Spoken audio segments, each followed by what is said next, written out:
What's up, everyone? This is Star, and we're back with another video because I'm in a new location and I said that the backgrounds were going to get better, and this is much better, I think. Working on the lighting and all of that, but let's just go ahead and get into it because I want to talk about one of the most amazing experiences that I just had. And I'm talking about my new therapist. I had a new therapist appointment yesterday and it was my first time seeing him. He came recommended by someone in one of the communities that I kind of engage in. And so I was really happy to go in and see him because I kind of trust that me and this person had the same issues, that being ADHD. The woman who recommended him deals with ADHD symptoms. I deal with ADHD symptoms and traits. And apparently, what I learned is that my new therapist does as well, but has learned to master them. And that's one of my goals, mastery in this year of 2020, in this decade of 2020. So I'm pretty happy that this worked out. So if you have been following the story of my journey with ADHD, I found out in August of 2019. And let me tell you, I was devastated. One of the things that I realized is that my old therapist, my previous therapist, that I may go back and see, but won't be my regular therapist, um, she just did not. There was a couple of issues that I had about her. Number one, she didn't cover the issues that I said I wanted to talk about. Number two, based on time, she would flake a lot, which, as you know, for someone with ADHD, it's like we can be the flakes, but we can't deal with somebody else flaking on us. And even though I was really lenient when I would share this with other people, they're like, "Hey, that's not right. Why does she feel like she can cancel on you and not these other clients?" Or be late for them. And I was late often. I will say that's a habit that I'm changing this year. But it was one of those things where if I'm paying you, I kind of feel like I can be late, and that is where the weirdness of the relationship kind of came in because the way she was very similar to me in terms of her openness, her talkativeness, even though I was able to talk a lot and for hours without being interrupted. So I did appreciate that. But when it came to just her demeanor, it was very bubbly um, and excitable to the point where I remember actually even kind of when I'm around someone who's bubbly and excitable, I kind of calm down a little bit to kind of balance out that energy. I found myself doing that when I would be speaking with her. And I also felt like another issue I didn't care for with her was that she said she's a Christian therapist, meaning she is a Christian, so she can do Christian counseling. But I did not want that. And I didn't want that to be included in what I had going on. And I think it was difficult to separate what she thought was good for me or not based on her beliefs. And that I did not like because I don't have all the same beliefs as a traditional Christian. So I don't want that included into my therapeutic relationship. But what I did love about her is that I was able to realize that I got a lot of things out and I processed things by talking about them. I was able to just have that be my first therapy relationship. Um, she was supportive of goals and she understood that I was different, but and also I like the fact that she did finally tell me that I have ADHD and that she recommended me, she not recommended, referred me to a psychiatrist, which I'm still waiting for my first appointment with them. So I enjoy those things about her. I appreciate those things about her. And I think in her heart, she's a good person. I think she's genuinely a good person. But the way she was running our sessions, I felt like I needed someone who was going to ask me questions. And that's another thing I didn't care for about her. She didn't really ask me a lot of probing questions. So I like being asked questions when I'm coming in for therapy. Like I want that. And I have seen a counselor before, but I had never seen, well, technically she is a counselor. She's a licensed professional counselor with a PhD. Technically she was a counselor and not a therapist, but they are legally, like the word of the function that they do is therapy. So, I mean, I'm much better off after having been in that therapeutic relationship with her. I will overall say yes. I would still recommend her to people. And that's one of the biggest factors of whether or not someone provided a good service. However, for myself, I don't think that she's going to be the best regular therapist for me moving forward. So, with that said, I found a new one. And so I have a friend, a really good friend of mine, and she said, why don't we write down 3 goals that we want to accomplish this quarter and put them under our pillow and manifest them? Well, I did part of that. I said I wanted to, I wrote down 3 goals and I actually put them on my wall so that I could always look at them when I'm at my desk. And what ended up happening was one of those already came true. My therapist specializes in ADHD, and like I mentioned before, has the symptoms of ADHD and has learned to master them. He's got a LPC license, he's got a PhD, he's running a thriving practice because like I literally couldn't get in to see him a week later. I have to wait until the following week. So he's booked, he's busy, I like his approach. He's got a whole system. And my first appointment with him was worlds apart than my first appointment with my previous therapist. Like, I don't really have anything else to compare it to. So I'm not trying to throw her under the bus.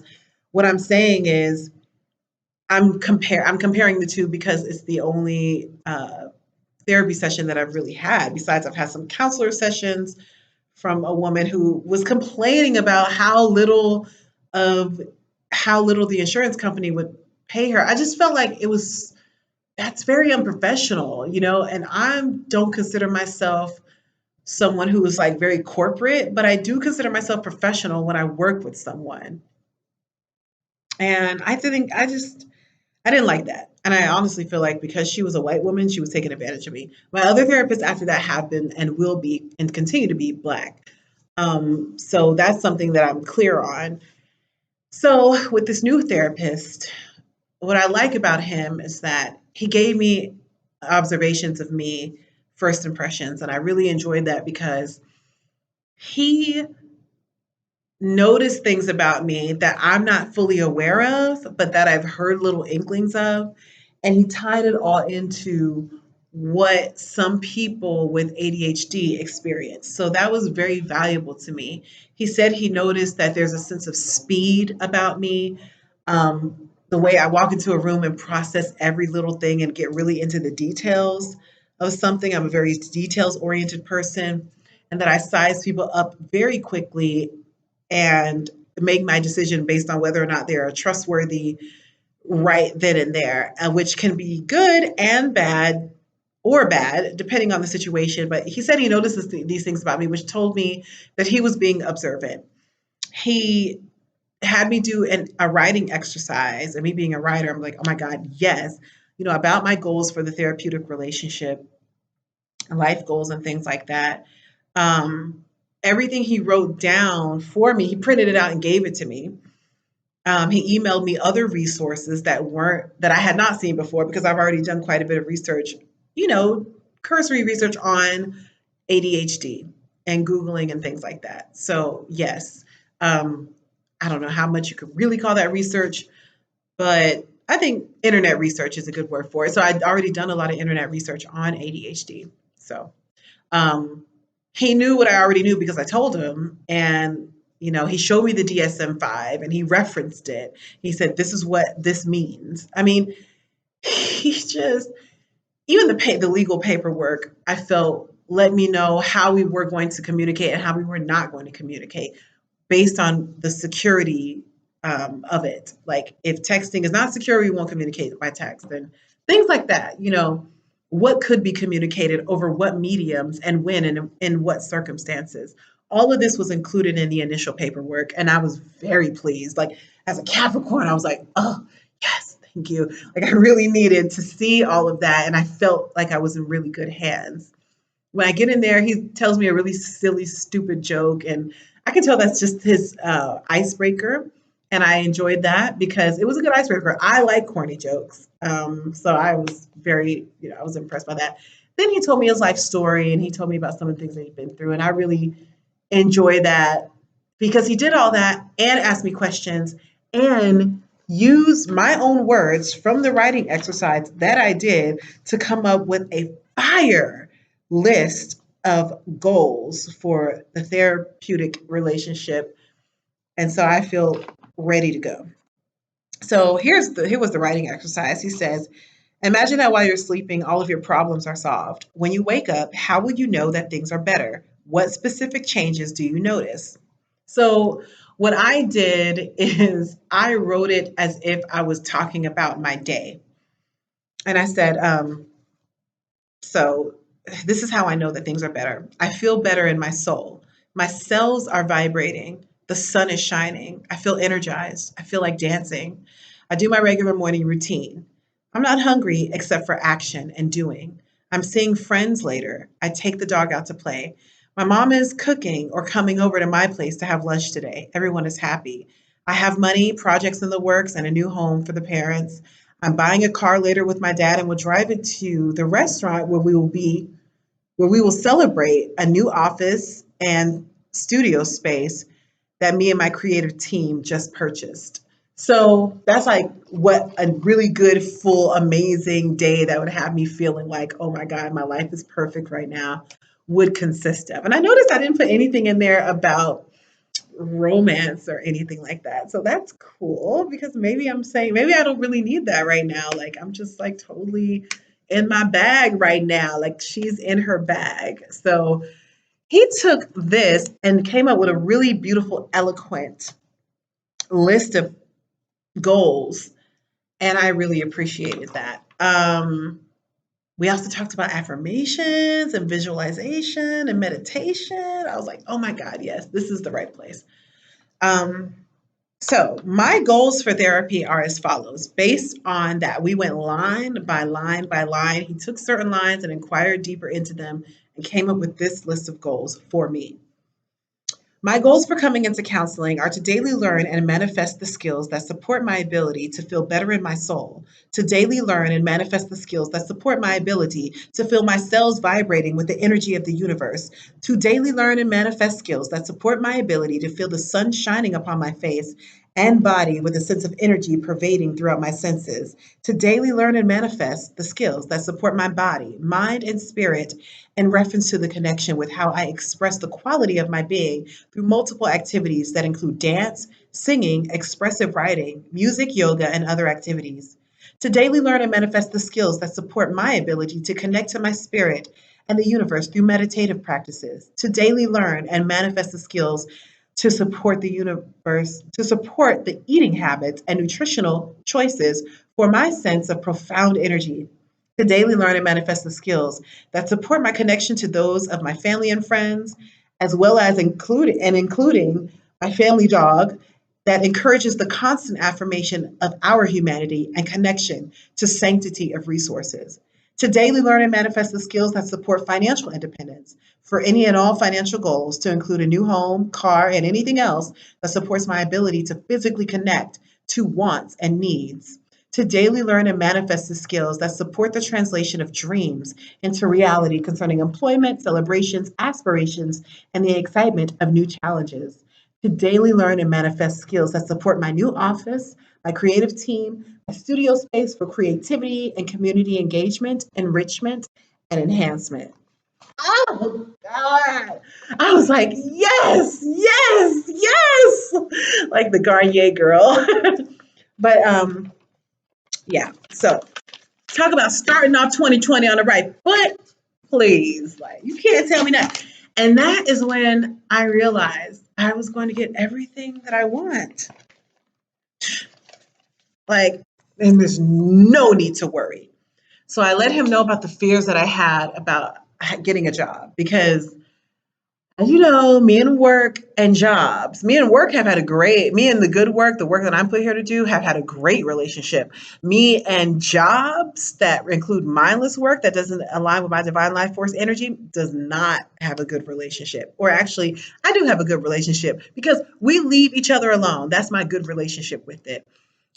So I I remember I was watching a video by Jewel Pilgrim. She's a doctor, and she was saying how your divine life force energy, like the way that you know, so she said that being a spiritual person, oh my God, she said that being a spiritual person means your words and your actions align. Like that's like, are you free? If you're free, then your words, your desires, your words and your actions align. Like you're not doing anything that you don't want to do. And she used, I thought that was like a really interesting definition of freedom and spirituality, which freedom and spirituality is something that I've always been seeking through my writing, through my work and everything. So I proclaimed that years ago. And since then, I've been on a journey, and it's just so funny. I think getting to where you're supposed to be includes a lot of shedding layers. And maybe that's what I've been doing all this time. And I definitely feel like my life has really great direction. Even things that I said I wasn't doing anymore are coming back to me like, hey, are you ready to do this again? And under the right circumstances, under the right mindset, like you can do something really great with this gift and this skill. So that includes singing, that includes writing, things that I had not been doing before. That includes dancing. I used to go to the club and dance and tear it up, like, but really dance hard. I had people asking me, who do you dance for? Like, what artist, like, what backup dancer, for whom do you backup dance? They'd ask me questions like that. And it's like, since then, my knees, like I'm in my 30s now. So my knees and different joints and my body it just don't have the same agility that it used to. But I believe in the reversal of time. Like I believe in getting younger as you get older. I believe it's possible. Hashtag Annette Larkins. So I can't wait to write a song about her. This woman is a queen. 77 fully raw woman, black woman who looks honestly, I'm going to say she looks her age because that's her age, but she doesn't look like the typical 77-year-old, put it like that. So she has aged beautifully, gracefully, and seemingly in the reverse. And she's just, a beautiful queen. So I'm just like, okay, I want to be like that when I grow up. Like, I want to be like that now. Like, I don't want to be like a 77-year-old. I want to be, I mean, she probably has a chronological or a biological age of even less than that, even though she can look her age. Because honestly, a lot of beautiful Black women, when they look older, that's their age. That is a Black woman looking 40. Like my sister, who's 40, looks younger than me. That's a Black woman looking 40. So it's not like she doesn't look her age. She doesn't look like a white woman looking like 40. Like, I'm even starting to believe because my sister's trying to have a baby right now. I'm even starting to believe that what they told us about Black women not being able to conceive, women not being able to conceive after a certain age and how their eggs slow down. Like, I believe that rate is slower for Black women or possibly not at all. We don't need to take on the same, like when the research was done for a typical group, we don't need to include ourselves in that group and start affirming all of these things that don't serve us. Like, if you want to have a baby and you're 45, and your eggs are popping, like not literally popping because then they would be destroyed, but you know what I mean. Your ovaries is popping and they still popping out eggs, then like who is anyone to tell you? Some scientist that never studied the genetics of someone melanated like you to tell you that your eggs are disintegrating and that they're not as good as they were before. That don't apply to me. I'm just gonna say that right now. I am affirming that right now. All right, let's get back on track because I definitely went off on a tangent right there. I'll just say this.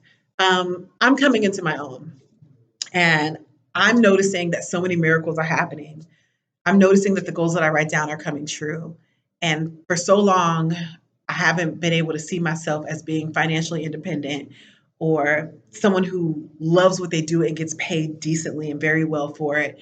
But I have been doing the work to get there and nothing is going to stop me. No ADHD is going to stop me. It's only going to help because I have superpowers with that.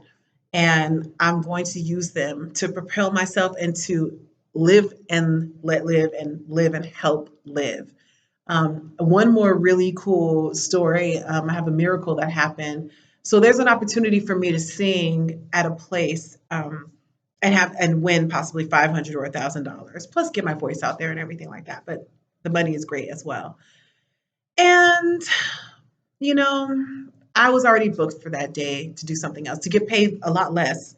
But I said, I've already made a commitment. I really like these people. I'm going to continue to move forward with the commitment that I already made before I found out about this. But then I forgot that I had the commitment. And then, typical ADHD, I forgot that I had made that commitment. And I still was considering auditioning for this show. And so I realized that I had another commitment. So I went ahead and was like, just telling myself I will be at the place that I originally committed to be.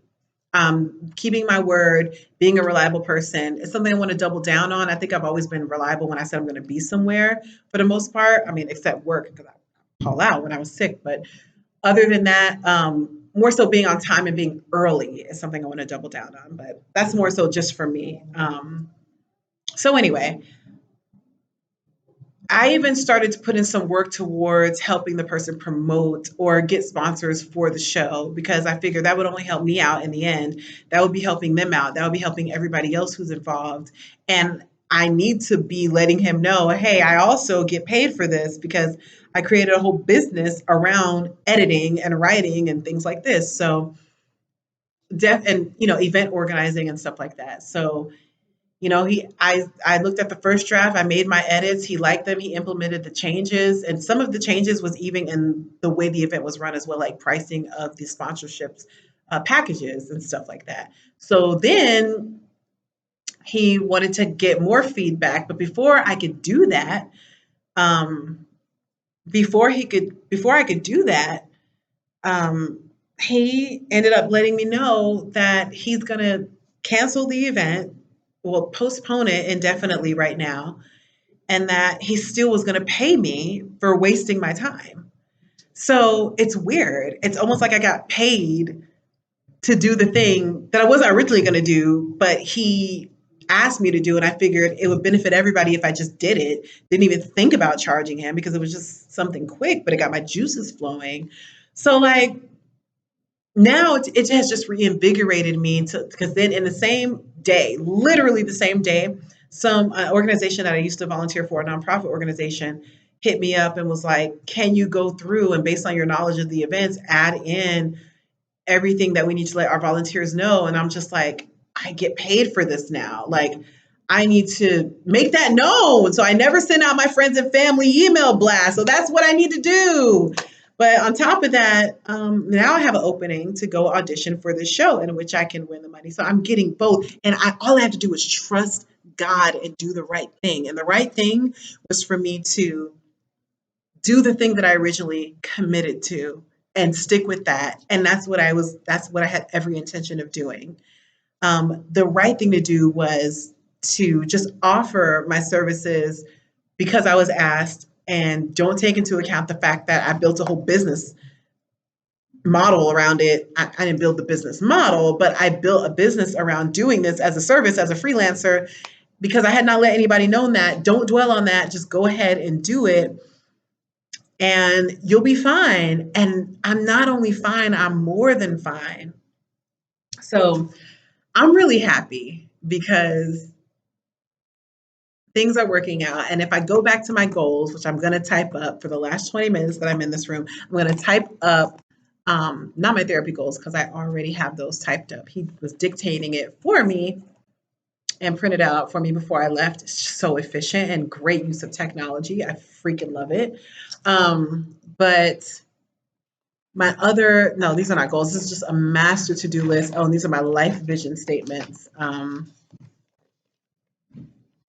And all of that stuff. So, because I have to update my business plan as well. Oh, and I did my budget. I did my budget. Listen, that's gonna a link to that is gonna go in my business plan under the financial area. So anyway, we're getting it. We're getting our life. We're getting our life together. Okay. That looked like a piercing. I wonder is that a sign if I should get a piercing? I've been seeing myself with a piercing and tattoos. I don't know about tattoos yet though. And I wanna I want to learn yoga and like tighten up my body first before I get a tattoo. I just want to like, all right, there's nothing wrong with this, but like, I would just love if I had a different situation going on, just a little bit less, just for my organs' sake. A lot of fat around your organs is not good for you. We can move that fat somewhere else. So anyway, um, I'm gonna start making the videos a little bit longer. I'm going to plan to do that once I find the set that I really want to use. This is just a better background. It's not really a set, but I'll probably increase the video time to 30 or 40 minutes. But I've got a plan for that because even though I can talk that long, I don't just want to ramble. I want to make sure that I have something to say and that it's going to be useful for you.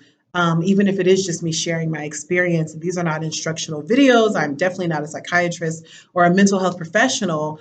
I'm just someone who is living with ADHD. And I really find it beneficial when we can find out that we're not alone in the world. So continue dreaming, happy dreamers. I'm going to boop you. Boop.